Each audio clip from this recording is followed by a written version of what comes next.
नमस्कार, मैं हूं कुमार गजेंद्र। जनपद ऑन द स्पॉट में आपका स्वागत है। हमारे एक दूसरे social media platform podcast with Kumar Gajendra में भी आपका स्वागत है, जहां आप हमें सुन सकते हैं।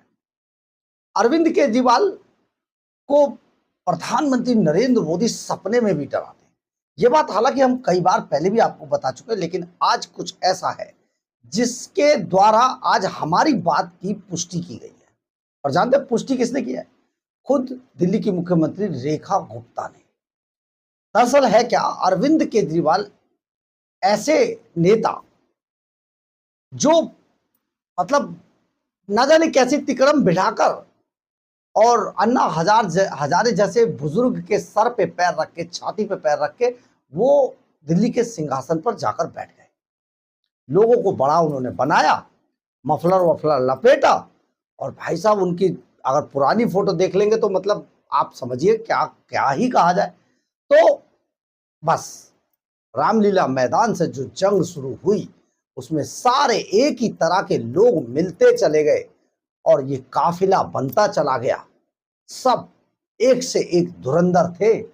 सबको लगा एक मंच पे आ जाओ और बस फिर किसी के खिलाफ हो जाओ। दिल्ली में मुख्यमंत्री शीला दीक्षित की सरकार थी, उसे बस आरोप लगे गिरा दिया गया। इसके बाद सेंटर से यूपीए की सरकार को गिरा दिया गया और बस पहुंच गए दिल्ली की सत्ता पर। दिल्ली की सत्ता में पहुंचने के बाद अरविंद केजरीवाल को यह लगने लगा कि हमने तो पूरे देश की सरकार को हिला दिया, अब हम कुछ भी कर सकते हैं। अरविंद केजरीवाल के चंपुओं ने उनको समझा दिया, अरे जनाब आप कहां मुख्यमंत्री के चक्कर में पड़े, आप तो प्रधानमंत्री बनेंगे, ये मैडम सीएम तो ये बनेंगी। उनका नाम ही मैडम सीएम रख दिया भाई साहब। तो जब अरविंद केजरीवाल को सपना दिखा दिया गया तो वो प्रधानमंत्री नरेंद्र मोदी के खिलाफ लगातार बोलने लगे और उन्हें लगा कि जो दिल्ली में हुआ है वो सेंटर में, देश में भी हो जाएगा। लेकिन ऐसा होना नहीं था। उनका पाला इस बार प्रधानमंत्री नरेंद्र मोदी से पड़ा था। नरेंद्र मोदी ने ऐसा झटका दिया, वो खुद इतने बड़े नेता कहां टिक पाते बेचारे केजरीवाल, एक नंबर का झूठा, फ्रॉड, मक्कार, लुटेरा, दिल्ली की खजाने को लूट खाया, दिल्ली को नरक बना दिया। तो ऐसे में दिल्ली की जनता समझ गई और बस फिर क्या था, अरविंद केजरीवाल का डर शुरू हो गया। फिर एक चैलेंज करने लगे, हिम्मत है तो गिरफ्तार करके दिखाओ, हिम्मत है तो उसे गिरफ्तार करो, हिम्मत है तो मुझे गिरफ्तार करके जब तिहाड़ भेज दिया तो सारे वकीलों की फौज लगा दी, भैया आप मुझे बाहर निकालो। अंततोगत्वा अरविंद केजरीवाल इतने डरने लगे कि प्रधानमंत्री नरेंद्र मोदी उनको सपने में भी डराते, उन्हें नींद नहीं आती है। ये बात हम आपको पहले भी बता चुके हैं कि अरविंद केजरीवाल को नींद नहीं आती, रात रात भर डरते रहते हैं, घूमते रहते हैं, चक्कर काटते, सोते नहीं है, बुरी स्थिति। एक समय पे लाला जी देखे थे कैसे हो गए थे, अब देख लो फिर से उसी स्थिति में जा रहे हैं, और ये और हो जाएंगे। एक साल रुको, ये पंजाब और जाने दो हाथ से, उससे भी बदतर स्थिति में चले जाएंगे लाला जी। लेकिन खैर, हमारी इस बात को दिल्ली के मुख्यमंत्री रेखा गुप्ता ने काफी अच्छे तरीके से रखा और ये बताया कि अरविंद केजरीवाल जो है रात रात भर प्रधानमंत्री नरेंद्र मोदी की वजह से सो नहीं पाते, डर के मारे कांपते रहते, नींद कोसों दूर हो जाती है। शीश महल था तब तो उसमें मिनी बार भी था। लेकिन खैर, अब चलिए, लेकिन एक बार आपको जो रेखा गुप्ता का ये भाषण जरूर सुनना चाहिए, क्योंकि अरविंद केजरीवाल की पूरी पोल खोल कर रख दी है। सुनिए जरा। आदरणीय केजरीवाल जी, उनसे कोई पूछता था ना कि भाई सुबह उठे नहीं जल्दी, कह रहे मोदी ने नहीं उठने दिया। कि क्यों, मोदी ने क्या किया? कह रहे रात में सपने में आया था, सोने ही नहीं दिया तो उठूंगा कहां से। अच्छा भाई, अच्छा ये काम नहीं किया, कह रहे मोदी ने नहीं करने दिया। कि मोदी ने क्या किया? कह रहे कुछ नहीं, मैं घर से ही नहीं निकल पाया, ऑफिस ही नहीं पहुंच पाया, फाइल पे साइन ही नहीं कर पाया, ये सब काम मोदी ने किया है, मैं कुछ नहीं कर पा रहा जी। देखो जी, बस आप अपना आशीर्वाद बनाए रखना जी। यूं ही बोलता था, यूं ही बोलता था। एक बात बताओ, 2018 में केंद्र सरकार ने इस योजना के लिए पैसे दिए, मुझे कोई बताए कि उन्होंने अपने कार्यकाल में इस योजना को क्यों पूरा नहीं होने दिया। आज वो ट्रिपल इंजन की बातें करते हैं कि देखो भाई ट्रिपल इंजन की सरकार आ गई, ये बैठी कमलजीत शेरावत हमारी सांसद, ये बैठा संदीप हमारा विधायक, हमारी निगम पार्षद, सारी टीम यहाँ बैठी है, मेयर साहब बैठे, कमिश्नर साहब बैठे, हमारे मंत्री आशीष सूद जी बैठे। भाई ट्रिपल इंजन सरकार के पहिए लगे हैं तभी ये गाड़ी ट्रेन चढ़ी है, ऐसे नहीं चढ़ी। जब सारे जक्के सारे लोग मंडलीय सबने मिलके काम किया तब जाकर के ये प्रोजेक्ट शुरू हो पाया है।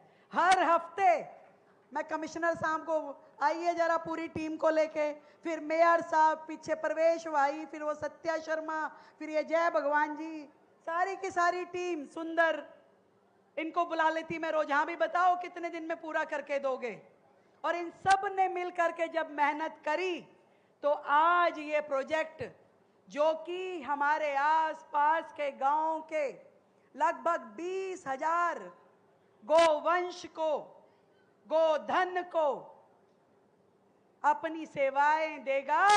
जिस गोबर को हम वेस्ट समझ के यहां वहां फेंक देते थे, जो हमारे लिए दिक्कत का विषय था, जो मुसीबत होती थी कहां ले जाएं इस गोबर को, नाली में डाल दिया, नाले में डाल दिया, नाली में जाके कभी वो ब्लॉक हो गया, फिर उसके बाद यमुना में जाके गिर गया तो यमुना जी गंदी होती थी।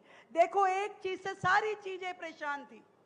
आज यमुना जी में जब ये गोबर जाता था, रोज का हजारों टन गोबर जाना, आज यदि यमुना जी दूषित है उसमें भी हम सब जिम्मेवार थे। आज ये गोबर गैस प्लांट ना केवल आपके एरिया को साफ सुथरा रखेगा, आपको आपके गोवर्धन के भी पैसे मिलेंगे, बल्कि मां यमुना की सफाई के लिए भी ये मील का पत्थर साबित होगा। भाई ये प्रोजेक्ट तो वैसा है जैसे आम के आम और गुठलियों के दाम। गोबर भी लेके जाएंगे, बाद में खाद भी बना के देंगे, उठाएंगे भी खुद। कितनी बड़ी सहूलियत है। पर मुझे आशीष जी इस बात को सोच के शर्म आती है कि ये जो केजरीवाल झाड़ू पार्टी के लोग हैं, ये किसी भी चीज के ऊपर राजनीति कर सकते हैं। जब 3 दिन पहले आदरणीय प्रधानमंत्री जी का जन्मदिन था 17 तारीख को, उस दिन सारी गौ माताओं के गले में पटके डाल डाल के इन्होंने कहा कि देखो ये गौ माता सड़क पे घूम रही है, इसको लेके जाओ, मोदी जी लेके जाओ। शर्म नहीं आती इनको? कभी बच्चों के नाम की राजनीति करते हैं, कभी मां के नाम की तो कभी गौ माता के नाम की। पॉलिटिकल पटके पहना पहना के गायों को इन्होंने किस तरीके से उपयोग किया, उनकी कैमरे में रील बना बना के। अरे 11 साल तुम यहीं नहीं मर रहे थे, क्यों नहीं कर ली भाई, क्यों नहीं कर ली? कोई जवाब दे मुझे। आज ये मोदी जी की नेतृत्व वाली दिल्ली सरकार है जो ईमानदारी से काम करती है, 24/7 काम करती है। आज सही मायने में क्या समस्या है और उसको क्या समाधान देना है उस पे काम करती है। गाय अगर सड़कों पे घूम रही है तो ये गाय का कसूर नहीं है, ये कसूर था या तो उन डेयरी वालों का जो शहर में अपने आप बैठे हुए थे। अब डेयरी वालों का भी कसूर नहीं है क्योंकि उनको डेयरी कॉलोनियों में सुविधाएं नहीं थी, पानी तक की व्यवस्था नहीं करी कभी सरकार ने, कभी ये प्लांट नहीं लगाया, कभी नाली खड़ंजा नहीं बनाया, वो भी क्या करें।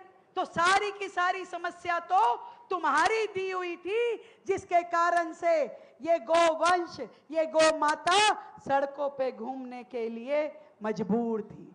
आज हमारी सरकार ने आकर के दिल्ली में नई गौशालाएं बने, 11 जिलों में 11 नई गौशालाएं, ये नए बायोगैस प्लांट बनाए। हम पूरी तरीके से सीवर की व्यवस्था, नालियों की व्यवस्था, नालों की व्यवस्था ठीक हो, इस पे लगातार काम कर रहे हैं।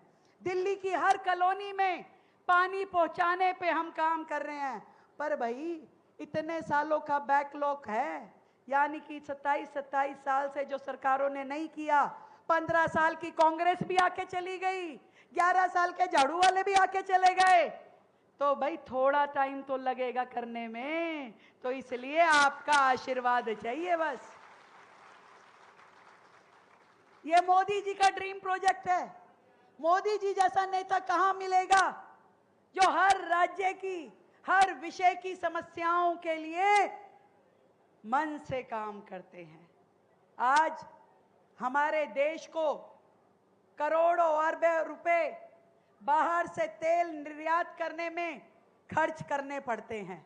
मोदी जी ने कहा कि हम ग्रीन एनर्जी पे जाएंगे, हम अपने लिए ग्रीन फ्यूल का इजाद करेंगे, उसका इस्तेमाल करेंगे।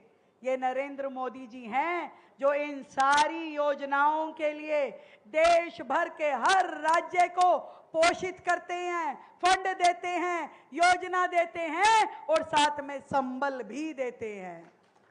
तो जोरदार ताली हमारे प्रधानमंत्री नरेंद्र मोदी जी के लिए, जिनके जन्म दिवस के अवसर पर उनके सेवा पखवाड़े में आज का हमने ये कार्यक्रम रखा है कि इतने सालों से जो लंबित था उस प्लांट को आज उनके सेवा पखवाड़े के जन्म दिवस के आयोजन में हमारी दिल्ली नगर निगम के द्वारा किया जा रहा है। आपने रेखा गुप्ता का यह भाषण सुना होगा। दरअसल रेखा गुप्ता एक ऐसे कार्यक्रम में बोल रही थी, दिल्ली के अंदर जो आवारा पशु हैं सड़कों पर जो घूमते हैं वो एक बड़ी समस्या है, लेकिन उससे भी बड़ी समस्या उनके गोबर की है।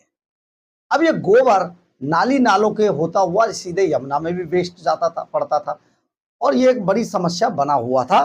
तो जो रेखा गुप्ता सरकार जब आई तो उन्होंने दिल्ली के 11 जिलों में 11 गौशालाएं तो खोली है। इसके अलावा अब गोबर वेस्ट जो गोबर है उससे गैस प्लांट लगा दिया। दिल्ली नगर निगम ने ये सारा काम किया है और दिल्ली नगर निगम के साथ मिलकर दिल्ली की मुख्यमंत्री रेखा गुप्ता यानी कि दिल्ली सरकार ने ये पूरा काम किया और अब ये दिल्ली में एक बड़ा प्रोजेक्ट चल रहा है। और ये जो प्रोजेक्ट था ये प्रधानमंत्री नरेंद्र मोदी के 75वें जन्मदिन के उपलक्ष्य में आयोजित किया गया था, जहां पर रेखा गुप्ता बोल रही थी और बोलते बोलते रेखा गुप्ता ने अपने उसी हरियाणवी अंदाज में केजरीवाल को जो धोखे रख दिया, सचमुच ये देखना ही चाहिए था, सुनना आपने है तो आप देखिए कैसा होता है कि जब इंसान हवा में उड़ने लगता है, उसका यही हश्र होता है जो केजरीवाल का हुआ और आगे होने वाला है। बहरहाल अगर आपको हमारी ये खबर अच्छी लगे तो आप इसे लाइक, सब्सक्राइब और शेयर जरूर करें। कमेंट्स बॉक्स में अपनी राय जरूर लिखें, इससे हमें बहुत ऊर्जा मिलती है। जय हिंद।